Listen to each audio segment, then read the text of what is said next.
Yan, oras na mga katiwala, 51 minutos makalihis pang alas 2 ning pagkahapon. So, balik kita po sa programang Baretang Simbahan Plus, and of course sa pagpapadagos kan sa tuyam detalyas kan mga bareta mahigot na kinundinar kan opisyal kan Catholic Bishop Conference of the Philippines an padagos na katiwalian sa gobyerno na nagdudulot nin matinding distroso sa kapalibutan asin buhay nin mga tao kaysa sa mismong kalamidad. Sigun kay Father Jerome Ceciliano, Executive Secretary kan Public Affairs Ministry kan Catholic Bishops Conference of the Philippines, mantang dai maibibitaran ang ibitaran ang dagit kan kalikasan pwedeng mapaganang epekto kaini kung matanos ang pagmanihar asin dai nasasayang ang pondo na nakatagama para sa disaster preparedness asin rehabilitasyon.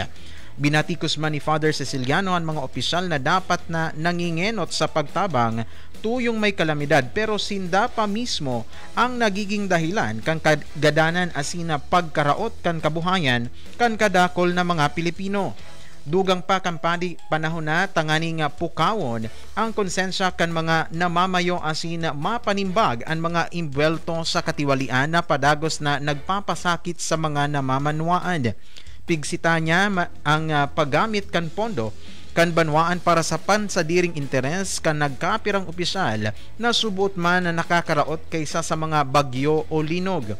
Pangapodan kampadi ang tunay na reforma, paninimbagan asin malasakit hali sa mga nasa kapangyarihan tanganing masyerto ang pondo para sa namamanwaan ng tunay na mapapaduman sa tama urog na sa panahon kan krisis asin kalamidad. Mientras tanto, pigiimbitaran kan pamayo kan Santa Cruz Parish, Manila ang mga paratubod na makisumaro sa makasaysayang deklarasyon kan simbahan bilang minor basilika. Sa pahayag kan dambana gigibuhon sa Nobyembre 21 ang rito nin pagnumbrar na papanginotan ni Manila Archbishop Jose Cardinal Advincula mantang si Balanga Bishop Rufino Sescon Jr. man ang magtataon nin homilya. Mapuon ang pagselebrar sa alas 2 nin hapon na susundan kan prosesyon sa mga pangenot na tinampo na sakop kan parokya.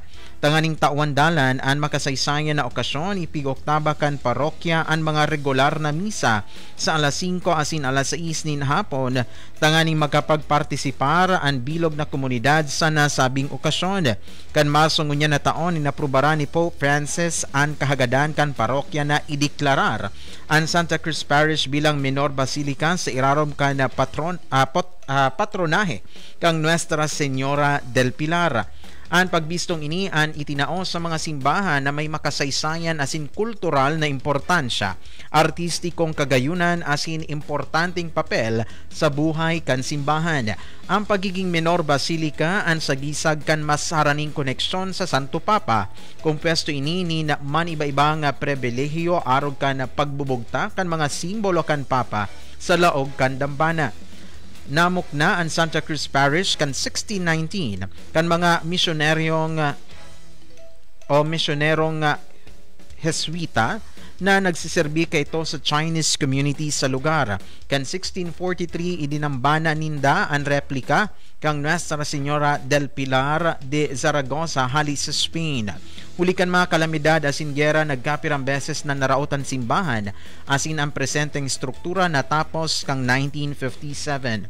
Kang 1984 ibinalik ni Manila Archbishop Jaime Cardinal Sin ang pangaran kan Santa Cruz Parish mantang ibinugtak man si St. Peter Julian Aymard bilang ikaduang patron kan parokya.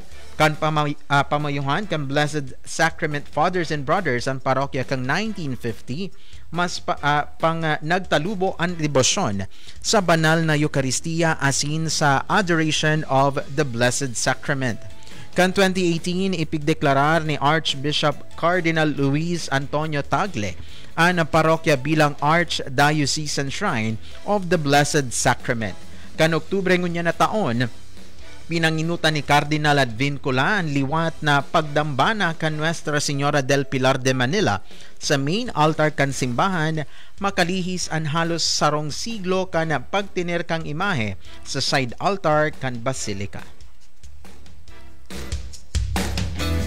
Sa iba pang bareta, mga katiwala, pinagirumdom ni Pope Leo the 14th sa mga paratubod na ang kaligtasang tigtatao kan Diyos ang tanda kan sa iyang pagpadaba para sa gabos na tawo. Sa iyang general audience sa St. Peter's Square sa Vatican, ipigpadagos kan Santo Papa ang sa iyang katesismo manungod kay Jesus bilang tunay na pag-asa, bilang parte kan selebrasyon kan Jubilee of Hope kan simbahan. Pigsadol ni Pope Leo the 14th ang lambang Kristiyano na maging instrumento kan Dios sa pagpapamati ning pag-asa asin pagpadaba urog na sa tahaw kan mga pagbalo sa buhay. Tinawan doon kan Santo Papa na importante nga magkaborunyog ang mga Kristiyano sa pagpadaba, pagtatarabangan asin dai talikudan ang mga kapwa nangangaipuhan. Inihalimbawa kan Santo Papa si San Francisco kang Assisi na nagtutubod na kada tawo igwang parehong pangangaepo ang paggalang, pag-ako, pagdangog asin kaligtasan. Bilang pag-atid-atid ginirumdom ni Pope Leo XIV ang mga lugar sa kinaban na padagos na nakaka-eksperyensya nin sakit, urog na ang mga inosenteng sibilyan, hobenes asin mga kabale sa maluluyang sektor. Nangapuda ng Santo Papa na ipairarom o pairalon ang pagkamuot asin pagkasararo sa mga namamanwaan tanganing makuan tunay na katuninongan kan sosyudad. 3 minutos bago mag alas 3 ning pagkahapon, sa iba pang detalles nin mga bareta, inumaw kang Catholic Bishops Conference of the Philippines Episcopal Commission on Migrants and Itinerant People ang Archdiocesan Commission for Migrants and Itinerant People of Pampanga sa pagpapahiwas kang anak OFW Formation Program. 26 na eskwelahan na ang kabale sa anak OFW Formation Program na nagsusuporta sa mga aki kan mga Pilipinong nagtatrabaho sa ibang nasyon. Apera kan pagtabang sa pangangaipo kan mga estudyante sa edukasyon, mental health as in value formation. Pigpapatibay man kan programa ang sa indang pagtubod.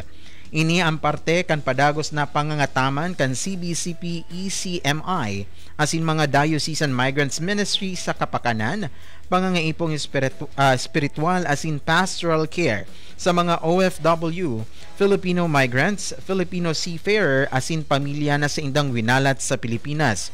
Sigon sa CBCP ECMI, nasa 11 dioceses ang naging katabang sa paglunsar kang ACMIPP kang anak OFW Formation Program.